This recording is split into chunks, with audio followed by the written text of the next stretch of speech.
여러분 안녕하십니까? KNN 뉴스아이 시작합니다. 보건의료노조가 19년 만에 총파업에 돌입하면서 지역에서도 의료 공백이 현실화되고 있습니다. 부산 경남에선 24개 병원이 파업에 동참했는데 특히 노사가 팽팽히 맞서고 있는 부산대병원은 파업 장기화가 우려되고 있습니다. 최한솔 기자가 취재했습니다. 부산대학병원 병동 복도에 사람 한 명 보이질 않습니다. 입원 병실도 텅 비었습니다. 민주노총 보건의료노조가 19년 만에 총파업에 돌입하면서 부산 경남 24개 병원도 파업에 들어갔습니다. 9,500여 명의 지역노조원 가운데 필수 직군을 제외한 6천여 명이 의료 현장을 떠났습니다. 특히 부산대병원 지부 보동과 양산부산대병원은 지난 5월부터 9차례나 노사교섭이 불발되면서 갈등이 골물대로 골문 상태입니다. 총파업 첫날 이곳 부산대병원은 1,300여 개의 병상 가운데 중환자 등 250여 명의 환자만 남겨두고 모두 퇴원 조치를 내렸습니다. 보건의료노조가 요구하는 인력 충원 외에도 시설, 미화 직군 등 비정규직의 정규직화 문제도 끼어 있어 노조원 80%가 파업에 동참했습니다. 저희가 5월부터 시작한 교섭에서 첫 번째 교섭 자리 이외에는 병원의 실질적인 책임자인 병원장이 한 번도 교섭 자리에 나오고 있지 않습니다. 정부와 노조의 협상 타결과 별개로 부산대병원의 파업은 장기화될 우려가 있습니다. 병원 측은 국립병원 인력 충원은 기재부가 결정할 일이라며 병원 자체의 문제가 아니라 맞섭니다.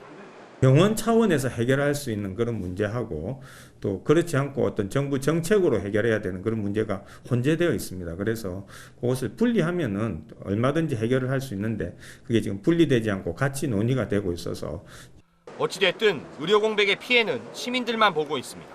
조카인데 지금 사고가 크게 나가지고. 근데 지금 다른 병원으로 급하게 가셔야 되네요. 가야 되지. 나가라 보니까 가야지. 생명과 안전이 걸린 문제 앞에서 대화를 진행 중인 정부와 노조가 협의점을 찾을 수 있을지 관심이 모아지고 있습니다. KNN 최한솔입니다. 지난 11일 집중호우로 부산 학장천에서 실종된 60대 여성에 대한 수색이 사흘째 이어지고 있습니다. 관할구청의 허술한 재난관리 시스템이 도마에 올랐는데 구청은 예비특보가 발효되지 않아 대응이 늦었다는 무책임한 변명만 늘어놓고 있습니다. 이민재 기자의 보도입니다. 폭우가 쏟아질 당시 부산 사상구 학장천입니다. 40분 만에 수위가 2m까지 차오릅니다. 실종자 수색 사흘째지만 지금까지 발견된 건 실종자의 휴대전화가 전부입니다. 하천을 비추는 CCTV가 있었지만 무용지물이었습니다. CCTV 관제실에서는 하천으로 진입하는 주민이 있는지 확인하지도 대피 방송도 하지 않았습니다. 운동하는 사람들이 밑으로 들어가는 거. 방송은 들은 적은 없어요. 사상구는 호우 예비특보가 내려지지 않아 대응이 늦었다는 궁색한 변명뿐입니다. 호우 예비특보가 없는 상황에서 급격하게 쏟아지다 보니까는 우리가 대처할 시간적인 여유도 없었고, 그 다음에 너무 급박한 어떤 게릴라성 호우다는 거죠. 이번처럼 급격히 물이 불어났을 때 대피할 진출입로도 부족했습니다. 5km에 달하는 학장천의 진출입로는 모두 16곳입니다. 300m당 1개 꼴인데 갑작스럽게 비가 내릴 경우 대피하기엔 턱없이 먼 거리입니다. 동래구 온천천은 똑같이 5km 구간이지만 진출입로가 51곳이나 됩니다. 더군다나 사상구는 출입구 위치조차 파악하지 못하고 있었습니다. 부산시가 하천 수위를 실시간 확인할 수 있는 자동 관측 시스템까지 만들어 교육까지 시켰지만 사상구는 확인조차 하지 않았습니다. 이 시스템을 구축할 때 중간에 보고회를 2차례 하고 했거든요. 이렇게 침수 상황이 발생하기 전에 CCTV라든지 이런 걸 활용해서 현장 상황도 확인할 수 있다 설명을 드렸죠. 3년 전 3명이 숨진 부산 초량 지하차도 참사 이후에도 지자체의 재난 관리는 여전히 허술하기만 합니다. KNN 이민재입니다. 눈먼 돈으로 불리는 민간 보조금 사업에 대해 정부가 칼을 빼들었는데요. 특히 부산시 교육청의 마을교육 공동체 사업이 도마에 올랐습니다. 사실상 퍼주기나 다름없었는데 교육부도 집중조사에 들어간 걸로 확인됐습니다. 주우진 기자의 단독 보도입니다. 부산시 교육청은 지난 2018년부터 마을교육 공동체 활성화 사업을 벌이고 있습니다. 주민들이 돌봄이나 각종 인성 수업을 진행해 공교육을 혁신하고 공동체 의식도 배우게 하겠다는 취지입니다. 공모로 민간 사업자를 선정하고 보조금을 주는데 첫 해 23곳에서 올해 63곳으로 매년 사업자가 늘고 있습니다. 보조금도 매년 증가해 지금까지 모두 23억 원 넘게 사용됐습니다.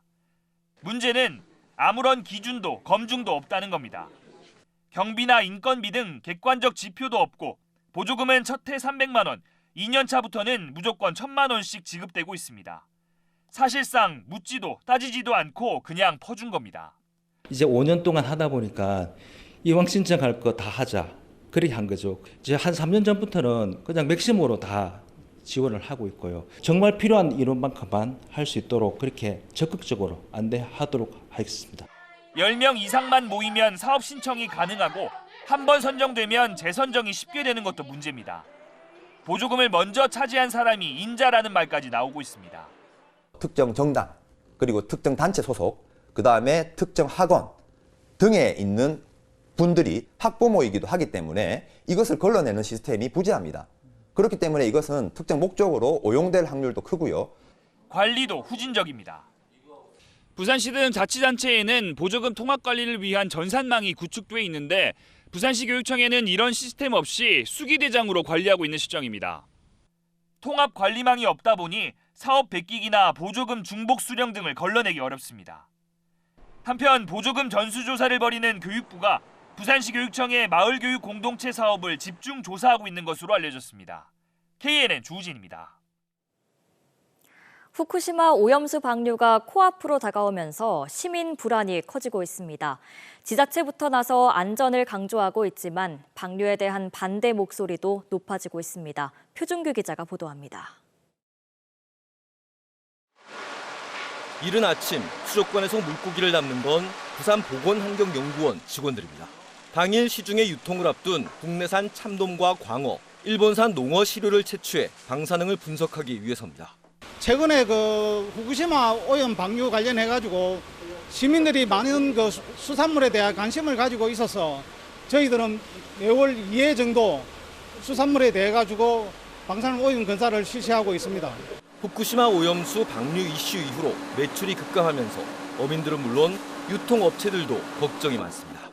우리 시민들이 불안감을 떨어뜨리고 우리 시민들이 안정적으로 우리 횟감을 찾을 수 있도록 우리가 노력하는 겁니다.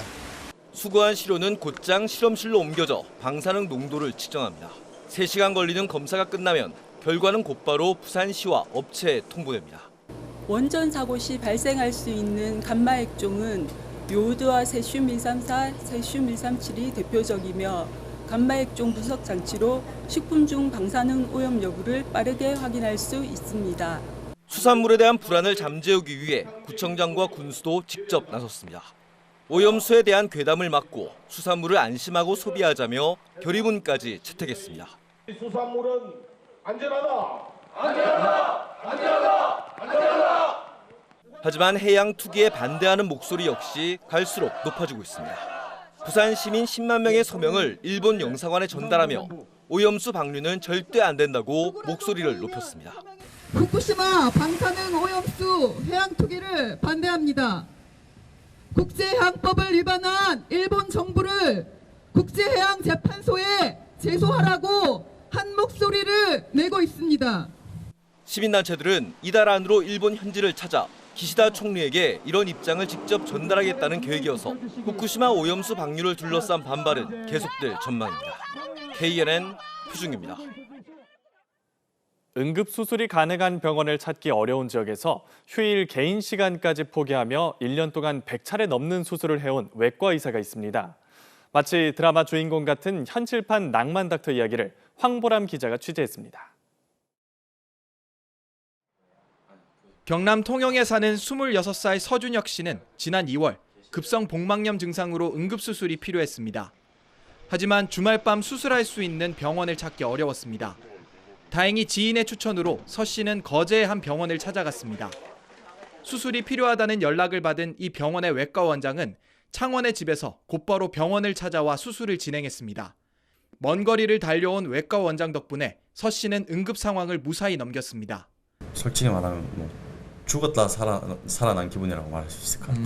그 당시 때 많이 무서웠고 당직도 아니었는데 이제 바로 오셔가지고 되게 고마웠어요. 외딴 병원에서 환자를 살리기 위해 고군분투하는 한 드라마의 주인공처럼 박준형 외과 원장은 지난 1년 동안 이 같은 응급수술을 100차례 넘게 했습니다. 늦은 밤이나 주말에도 매주 2번 이상 개인 시간을 내며 주로 응급 환자들을 수술했습니다. 치명률도 올라가기 때문에 환자분이나 보호자분이 굉장히 어려움을 겪거든요. 그래서 저는 이제 제가 있는 한 가능한 많은 환자들을 저희 지역 내에서 치료할 수 있게끔 열심히 노력하고 있는 상태입니다. 박 원장은 외과 수술뿐만 아니라 환자들에게 생길 수 있는 합병증 등에 대한 치료를 위해 영상의학 등 다른 분야도 계속 배우고 있습니다. 앞으로도 더 많은 환자를 돕기 위해 노력할 생각입니다. 저는 외과 의사는 적어도 이제 개인적인 문제보다는 환자가 생겼을 때 환자의 생명을 살릴 수 있게끔 최선을 다하는 게 목적이라고 생각합니다. 사명감이죠, 일종의. 힘든 일과 어려운 조건을 외면하는 의료계의 현실 속에 환자를 우선하는 한 외과 의사의 헌신은 세상을 따뜻하게 만들고 있습니다. KNN 황보람입니다. 30대 청년 농부가 열대과일 망고 농장 경영에 인생을 걸었습니다. 조경학을 전공해 농업 지식을 다진 뒤 직장 생활로 마련한 자산을 투자하면서 본인의 인생을 일궈 나가고 있습니다. 김동환 기자가 보도합니다. 경남 창원의 망고 재배 농장입니다. 넓은 하우스를 가득 메운 망고나무 가지마다 탐스러운 열매가 달렸습니다. 이 농장의 주인은 4년 전 귀농한 청년 농부 김재민 씨. 7년 동안 직장 생활을 하며 미천을 마련해 꿈꿔왔던 농장 운영에 뛰어들었습니다. 귀농을 해서 내가 실패하고 무너지면은 뭐 아프니까 청춘이다 하지만 실제로 청춘들은 못 일어서거든요. 한번 무너지고 나면은. 그래서 최대한 준비를 하고 들어오자. 그리고 데이터를 많이 쌓아보자 해서. 김재민 대표는 농고를 졸업한 뒤 조경학을 전공했습니다. 화분 재배 농법으로 애플망고와 청망고 등 다양한 품종을 재배하고 있습니다. 이 농장은 애플망고 열매만 판매하는 농장이 아닙니다. 다양한 종류의 망고 나무를 키워 분양하고 있습니다. 초기 시설비와 유지 비용 보존을 위해 시작한 망고나무 묘목 판매는 큰 인기를 끌면서 중요한 수익원이 되고 있습니다.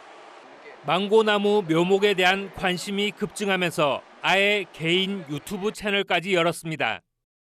왜 내 망고에는 열매가 열리지 않을까요? 라고 물어보시는 분들이 많아서 김 대표는 이제 망고를 키우는 기본 상식과 재배 방법을 알리는 전국 최고의 망고 전도사입니다. 애플망고라든지 뭐 구아바라든지 아니면 바나나라든지 이런 것들은 아무리 찾아봐도 매뉴얼이 딱히 없습니다.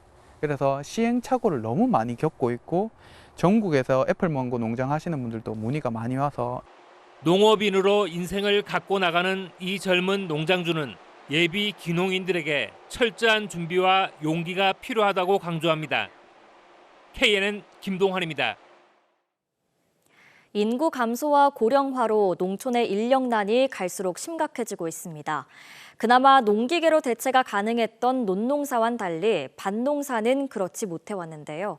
밭작물 기계화가 농촌 인력난 해소에 큰 도움이 되고 있습니다. 정기영 기자입니다. 마늘 파종기가 밭고랑을 지나갑니다. 기계가 지나가면서 생긴 홈에는 마늘이 하나씩 심겨집니다. 더 간단한 파종기도 있습니다. 물과 비료를 주는 과정을 포함해서 수확과 마늘 쪽 분리까지 모두 기계로 가능합니다. 인구 감소와 고령화가 심각한 농촌에서 기계화는 노동 부담을 줄이는 데 큰 도움이 됩니다. 고령화로 인력도 부족한데 그리고 또 외국인 노동자가 들어오긴 하지만 또 외국인 노동자도 뭐 우리가 원하는 만큼 수급하기도 어려운 상태고 양파 재배의 전 과정도 기계화가 가능해졌습니다. 하지만 특히 밭작물 재배는 여전히 인력에 대부분 의존하고 있습니다. 논농사의 기계화율은 거의 100% 수준입니다. 하지만 밭작물의 경우 약 63%에 그치고 있습니다. 정부와 농촌 지자체들은 밭작물 기계화 노력을 확대하고 있습니다. 기계화 연시라든지 아니면 새로운 농작업법 그리고 새로운 농기계를 개발을 해서 2026년까지 77%까지 끌어올리는 것을 목표로 하고 있습니다. 경남에서 많이 재배되는 마늘과 양파의 기계화율을 높이는 것이 정부의 우선 과제입니다. 기계화 농업에 맞춰 달라지는 농사법도 연구 개발에 확산시키고 있습니다. 기계 파종에 맞는 물 관리, 비료 관리, 제초 관리 농법이 필요합니다. 그에 따른 교육을 강화해서 기계화율을 높이도록 하겠으며 또 지자체들은 농민들에게 농기계를 빌려주는 임대 사업도 확산하고 있습니다. KNN 정기영입니다. 사흘째 부산 경남에 집중호우가 쏟아지고 있는 가운데 부산 초량동의 산복도로 급경사지에서 토사가 무너졌습니다. 지난 11일 밤부터 시작된 토사 붕괴는 지금도 계속되고 있으며 인근 주민 15명이 긴급 대피한 상태입니다. 부산동구청은 정확한 사고 원인을 조사하고 보강 공사를 진행할 예정입니다. 창원 중부경찰서는 경남경찰청 본관 앞에서 휘발유를 뿌리고 방화를 시도한 혐의로 50대 A씨를 붙잡아 조사하고 있습니다. A씨는 오늘 낮 12시쯤 경남경찰청 본관 앞에서 마약 사범으로 수사를 받고 있는 지인을 풀어달라며 휘발유를 바닥과 몸에 뿌린 뒤 방화를 시도한 혐의를 받고 있습니다. 가덕 신공항 건설공단 설립에 청신호가 켜졌습니다. 국회 엑스포 특위에 참석한 기획재정부 김한섭 제2차관은 건설공단 설립에 여전히 기재부가 반대하냐는 김정호 의원의 질의에 용역 결과를 토대로 공단 신설을 적극 지원하겠다는 게 기재부 입장이라고 밝혔습니다. 새 조직 대신 기존 조직을 활용하자던 기재부가 입장을 바꾸면서 건설공단 설립이 속도를 낼 전망입니다. 창원지법 파산 일부는 부채 초과 등 파산 원인이 있다며 진주 한국국제대학교 학교법인 일선학원에 파산을 선고했습니다. 이에 따라 교육부는 폐교 절차에 나서고 학생들은 인근 사립대로 특별 편입됩니다. 한국국제대 전 현직 교직원들은 미납된 공과금과 체불 임금이 100억 원을 넘어서는 등 재정난으로 지난 5월 법원에 파산 신청을 했습니다. 1974년 삼성중공업 창사 뒤 첫 현장직 노동조합이 출범했습니다. 삼성중공업 노동조합은 기존 노동자 협의회와 달리 정규직 노동자는 물론 하청 노동자와 이주 노동자도 가입이 가능하도록 가입 범위를 확대하고 무급 휴업과 공장 폐쇄 등 고질적인 문제를 우선 해결해 나가겠다고 밝혔습니다.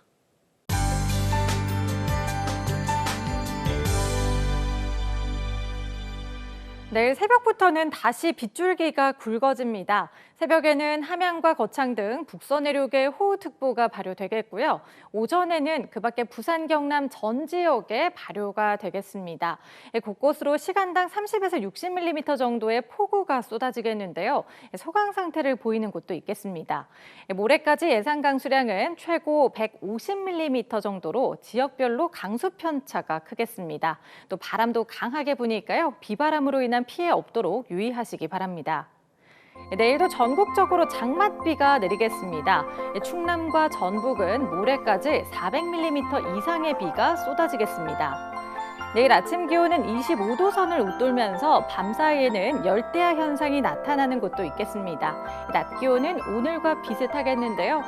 낮 최고 창원과 거제는 27도, 밀양은 29도가 예상됩니다. 부산도 낮 최고 27도, 김해와 양산은 28도 등으로 평년 기온을 살짝 웃돌겠습니다. 바다의 물결은 풍랑특보가 발효되면서 매우 높게 일겠습니다. 당분간은 맑은 하늘 보기는 어렵겠습니다. 다음 주 월요일까지는 계속해서 비가 내렸다 그쳤다를 반복하겠습니다. 날씨였습니다.